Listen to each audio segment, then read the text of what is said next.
এটার বাংলাটা যদি আপনি জানতেন তাইলে আপনি এটা সাহিত্যা নিয়ে ওরে দিলেন হইলে। কাকা আমরা ঘরে তেল নাই, আম্মা কইছে তেল দিতে পরে দিয়া দিব। যাও যাও গিয়া কগো আমরা করে তেল নাই, তেল দেওয়া যেত না। যাও। কিরে ওনারে কালকে দেখলাম তেল কিনতে, আজকে একদম ঠাটফাট মিশা কথা বললে ফেলতেছে। কাজটা ঠিক করে না আলম কাকা। যাই তো ব্যাপারটা কি হয়েছে একটু গিয়া দেখি। কি ও কাকা, কালকে তো আপনারা দেখলাম 2 লিটার তেল কিনতে, আজকে ওরা না কইরা দিলেন। তারা ইয়া 2 দিন পরে পরে ওই তেল লাগবো, নুন লাগবো, পেঁয়াজ লাগবো, তারা আইলে থাকলে দিতে হইব নাকি? 2 দিন পর পর আইব খালি তেলের লিগা নুনের লিগা। আপনি একজন নামাজি মানুষ, আপনার কাছ থেকে এটা আশা করে নেই।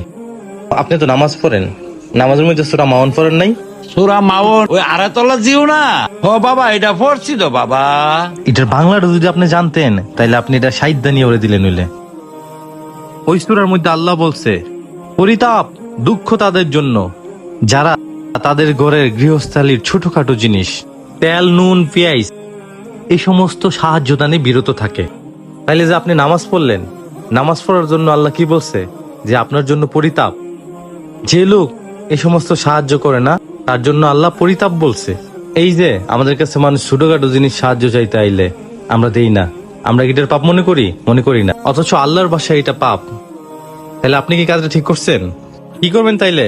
তাইলে আমার তারে তেলটা না দৌড়াই বলইছে, এ উমর আমি তেলের বোতলটা লই আইতাছি। বাবা পুরা বোতলটা লই আইছি, হেরে দিয়া তুমি পুরা বোতলটা ওই নেরে বাবা, রাগ করিস না। হ্যাঁ, এটাই আমাদের ইসলাম, যেখানে গৃহস্থালীর ছোটখাটো জিনিসকেও বাদ দেওয়া হয়নি। তাই আসুন আরবির পাশাপাশি কোরআনের বাংলা অনুবাদ জানতে মনোযোগী হই, তাহলে আমাদের কাছে ইসলামের প্রকৃত সৌন্দর্যটা ফুটে উঠবে। ইসলামের সৌন্দর্য সবার কাছে পৌঁছে দিতে ভিডিওটি শেয়ার দিন।